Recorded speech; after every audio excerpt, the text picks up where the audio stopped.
show you how you can remove background from an image. So let's start. So first of all, we will open any browser and then we will search remove.bg. So you can see this site has been opened.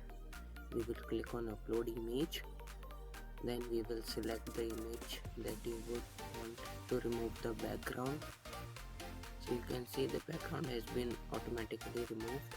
You can even edit here and even change the background like this.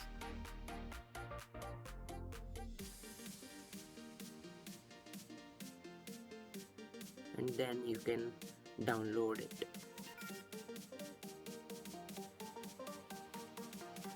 And you can even blur the background, as you can see the above.